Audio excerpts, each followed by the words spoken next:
Messieurs les présidents, merci beaucoup pour cette invitation. Bien sûr, saluer mes collègues sénateurs, Vivette Lopez et Denis Boide, avec qui on s'entend très bien d'ailleurs, et on vote souvent ensemble au Sénat, puisque, on va dire, par rapport au gouvernement actuel, que nous soyons républicains ou socialistes, nous avons à peu près les mêmes positions par rapport à ce gouvernement actuel. Salut bien sûr l'ensemble de mes collègues représentant les collectivités locales. Permettez-moi d'abord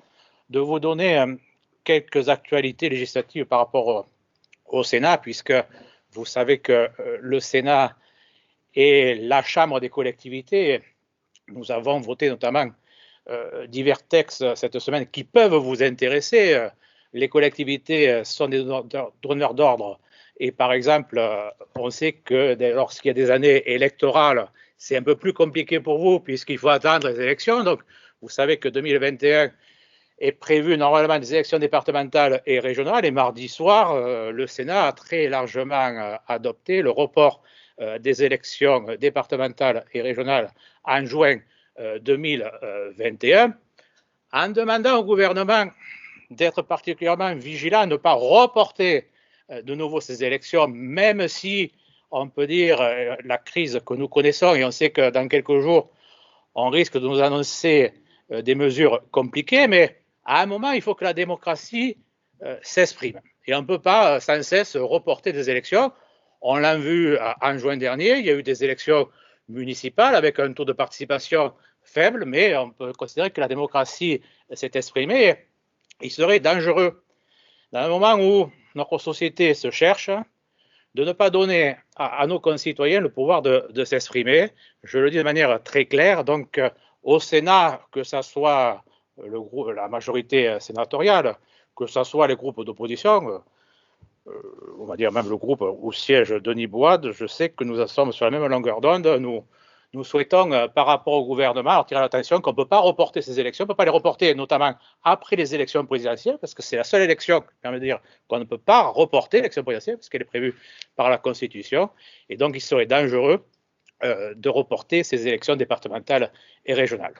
L'autre texte important qu'on a voté mercredi, ça c'était mardi soir, mercredi soir, on a, dans notre sagesse, parce que là aussi on présente les sénateurs comme des opposants au gouvernement, moi, je tiens à le dire de manière très claire, dans le cadre de cette pandémie, le Sénat, dans sa très grande majorité, a donné tous les outils au gouvernement actuel pour agir. Nous avons renouvelé mercredi soir la prolongation de l'état d'urgence jusqu'à mai prochain, début juin, en étant particulièrement quand même vigilant et demandant au gouvernement, puisque vous savez que si le Parlement vote la loi, le Parlement contrôle aussi le gouvernement. Et nous souhaitons quand même que lorsqu'on donne ses pleins pouvoirs au gouvernement, il vienne quand même rendre compte de son activité, ce qu'il ne fait pas toujours. Et nous avons, mercredi soir, au ministre Véran, lui rappeler ses obligations, lui et l'ensemble de ses collègues, puisque c'est pour la première fois depuis 1940 qu'un gouvernement légifère par ordonnance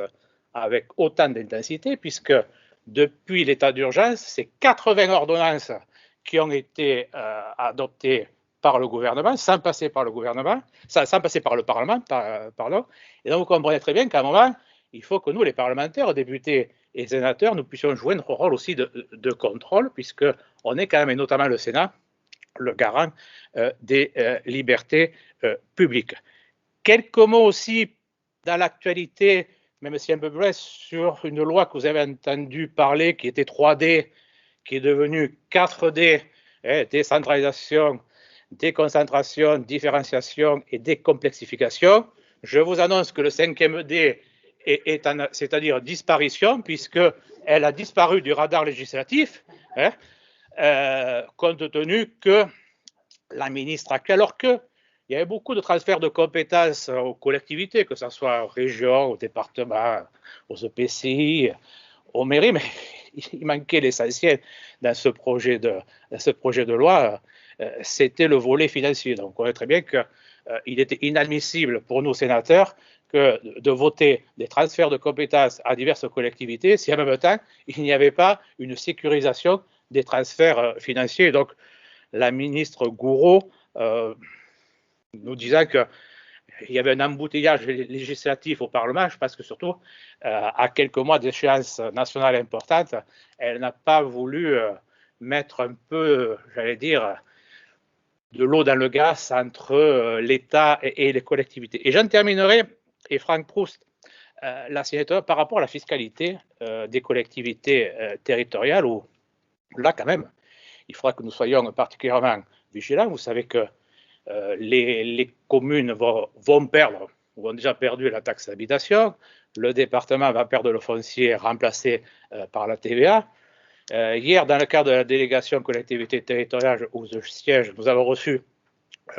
diverses associations représentant des élus. Tout le monde est très soucieux de voir que, avec ce Big Bang fiscal,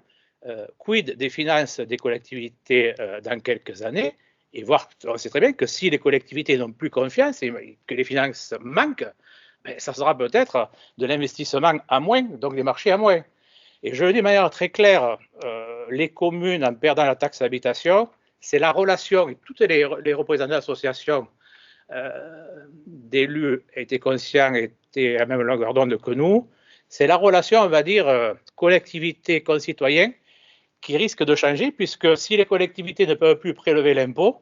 comment nos concitoyens vont considérer être responsables de quelque chose, puisqu'ils ne vont plus être consentis à l'impôt, donc ne vont plus se sentir responsables en donnant un impôt des investissements à venir. Et je crois que là, c'est un danger de la démocratie, de la relation qu'on peut avoir entre les collectivités et nos concitoyens. Voilà les quelques mots que je souhaitais vous dire. Et puis, en terminant, en vous souhaitant quand même mes meilleurs voeux pour cette nouvelle année, vous remercier, en espérant que dans les jours à venir, les mesures qui seront prises, qui seront nécessaires et qui viendront, d'ailleurs, qui devront être validées